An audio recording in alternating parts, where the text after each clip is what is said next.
Welcome. My name is Colleen Tauke and I'm the sewing specialist with Fons and Porter.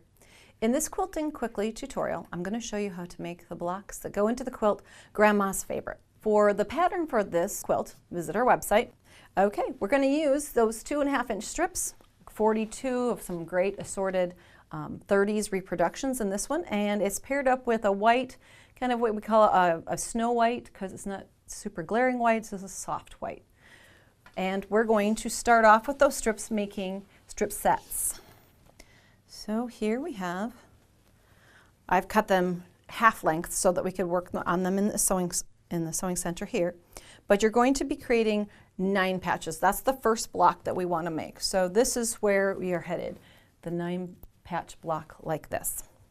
And so that means that 2 pieces here have 2 prints and 1 white.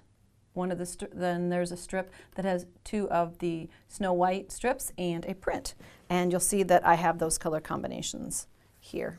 So we have 3 strip sets created to make the 9-patch. Now, if I were just beginning and hadn't sewn before, I would go and just cut these then. After I've created them, pressed everything nice and neat, I would cut them into 2.5-inch segments. But one little tip that we can do and show you a little bit quicker way to cut a lot of strip set, subcut a lot of pieces, because you'll see behind me there's a lot of pieces in this quilt. We can take at least the 2 outer pieces, these combinations here, and we can lay them one on top of the other, because we're going to need twice as many of those, because they're outside pieces, and we can cut them in multiples.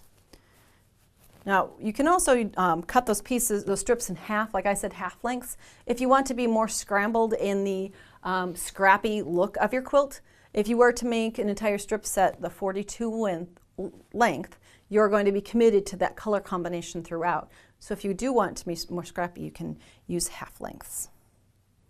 Okay, now these are subcut into 2.5-inch pieces. And so the first one I'm going to overcut just a little bit here and cut up through both layers. And then I can turn this around and cut a 2.5-inch segment. So 1, 2.5. And that would give me then the set for the outside. We'll just cut one, but you could go ahead and cut more segments right off that same strip set. That gives me the outside edges of my 9-patch, kind of like this. And then, remember, this is a different color combination. More white in this one than in the first.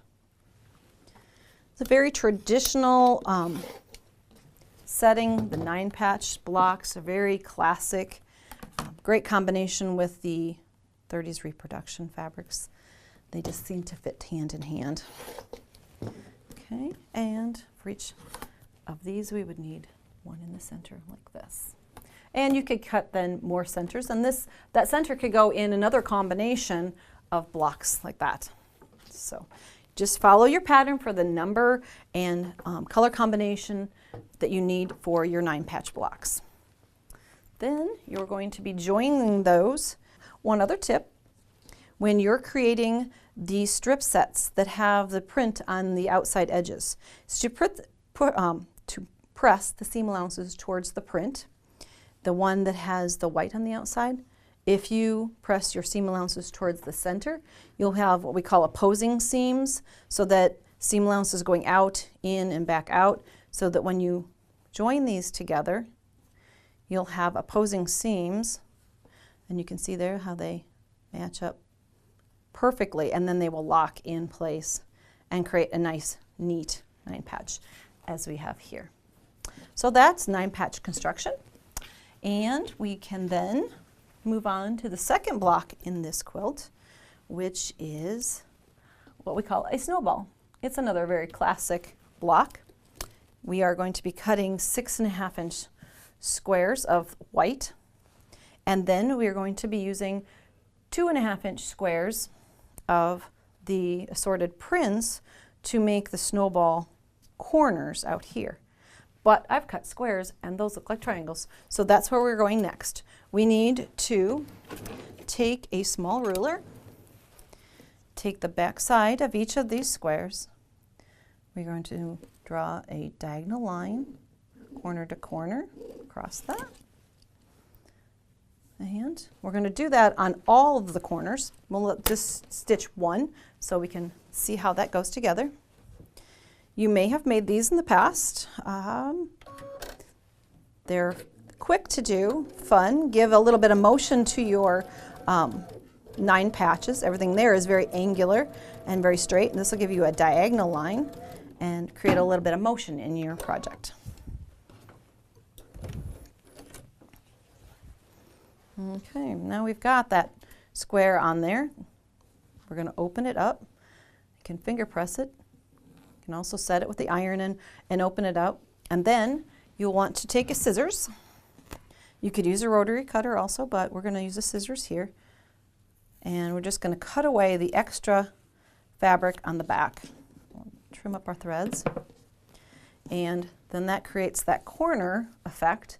And then you would go ahead and do that on all 4 corners of each of the snowballs. And then you have all the pieces made for your blocks. So what you need to do then is alternate. And you'll notice it starts with a 9 patch, then goes to the snowball, 9 patch, and keeps going in that manner. So we've got a 9 patch snowball, like this.